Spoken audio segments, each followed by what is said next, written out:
I wasn't impressed. I wasn't impressed. I, I think a lot of people it's like I think a lot of people just be drunk on the weekend. So when you catch it, or maybe you wasn't really watching the fight. I know battle rap was going on that night, big battle, Mook and Tay Rock, and they look past the details in which if you ever fought coming up outside or fought in a structured way, amateurs or semi-pro, you get what I'm saying. When you watch fights, you're looking for certain things like, all right, especially if you can punch. You looking for, okay, if I would have got that, do, or if you just understand matchups, you looking at, okay, if this person caught him with that, da da da.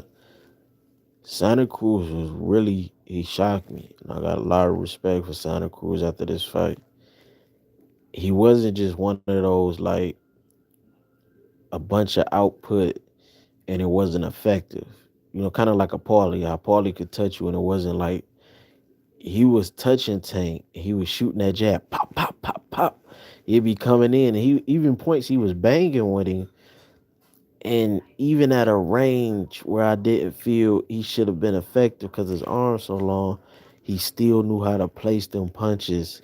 And you could see it on Tank's face. It wasn't like Tank type of power, but it's that power right up under it where you feel it. It's not like that put you out power, but it's that power like I'm here. But Tank got that attitude where kind of like the opposite of Floyd, where Floyd is, I'm not trying to get hit. Tank got that. He got enough of a chin where he can walk through that power. That's not that put you down power, but that power where you feel it and they weigh on you later on in your career to have you punch drunk and the CTR. Like he got that mentality and mental fortitude where he can just walk through that. So that's what kept him going. Like he was getting caught a lot. If you go back and watch, he was getting caught clean. And if you fight Teofimo Lopez, who has the same power that he has, who is pretty much him but bigger and can box better.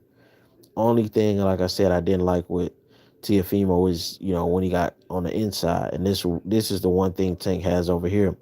And the inside with Santa Cruz, you seen like Tank throw him to the ground, and part of that was frustration.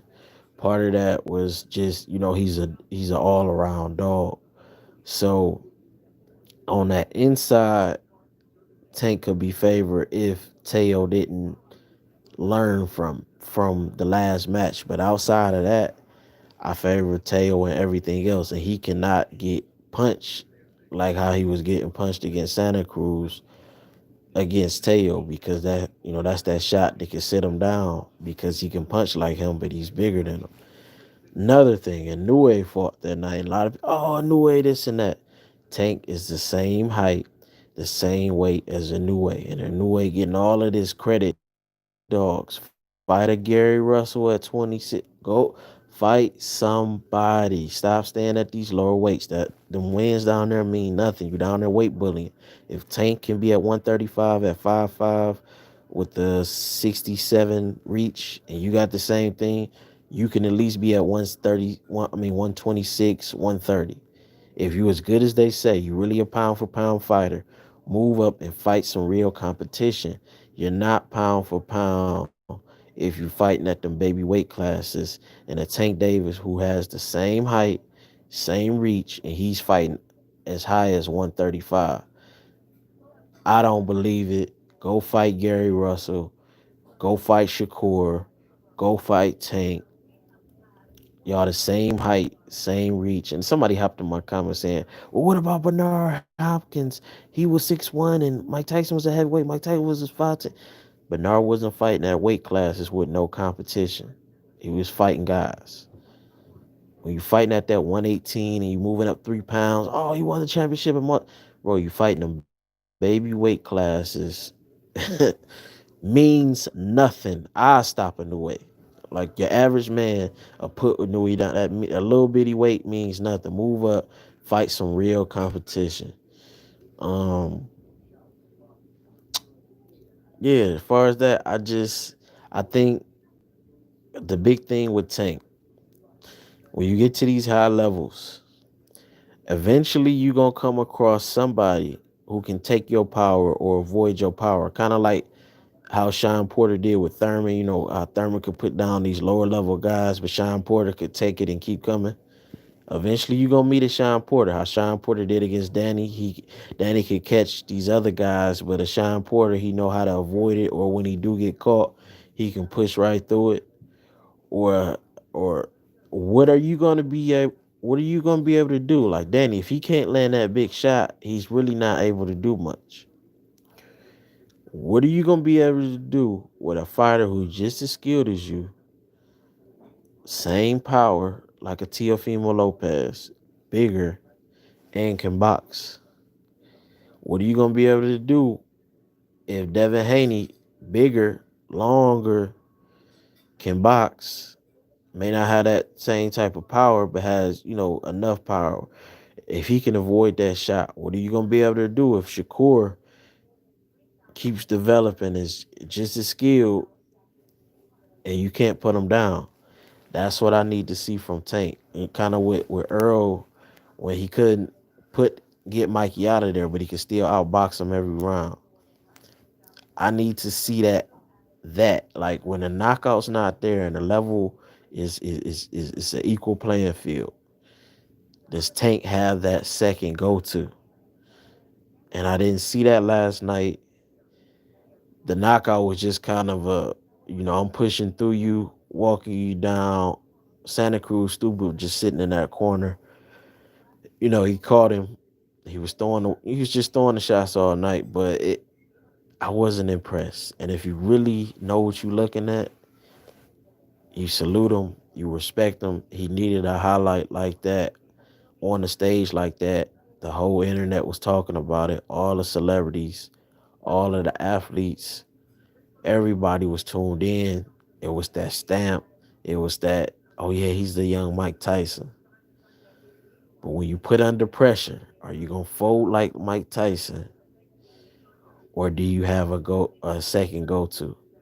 What he needs to be running away from is that Mike Tyson label. Because when Mike Tyson faced that pressure, somebody was on the same level, wasn't scared, knew how to manage the power or come back from the power. He didn't have that next gear. What Floyd needs to be working on with Tank is developing that next gear. He's going to have to get dedicated to boxing all the way around in the off season, starting right now. He's going to avoid Teofimo like he did Lomachenko early on. He said he wants Ryan Garcia because Ryan's, to me and to most, seems to be the easiest of all the three. After Ryan, we don't want to hear no more excuses. We want to see you step up and fight these guys that's just as athletic and has some of the same skill set all around. Wasn't impressed with tonight. I'll take it. Not really impressed with the Ryan fight. I get the business of boxing. Cool. I'm not really one of those guys that feel like I need to see Teofimo and Devin. If we accept the WBA as a super title, I don't agree with how the franchise came into place, but if it's there and it's going to be there for every division, then it's the real belt. Y'all can say what y'all want and feel how you want to feel. He has the real belt. It's now that WBC belt that he has and whoever else has at whatever else division is just a regular title, the same as the WBA. So either we're not going to accept the WBA super title or we are. We can't have like, oh, we're going to accept this super title, but we're not going to accept this super title. So what? It came in fluke. I agree with all that, but Teofimo has all the belts. I don't necessarily need to see Teofimo, Devin Haney right now. I'm more interested in Tank Davis, Teofimo Lopez before Teofimo moves up. We know Teofimo only has a certain amount of time at 135.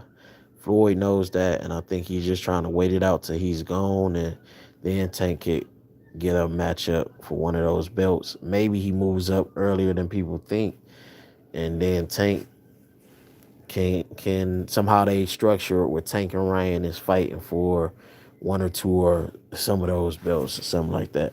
I think Devin's gonna get frozen out ultimately, kind of like how Earl was. Just he's not as big. I know some people think like, oh, Devin is just start. He's not as big as Teofimo Lopez. Teofimo stock jumped tremendously from fighting Lomachenko, getting that win.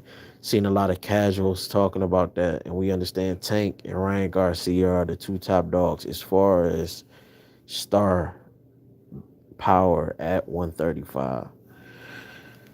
It's interesting. I want to see it all.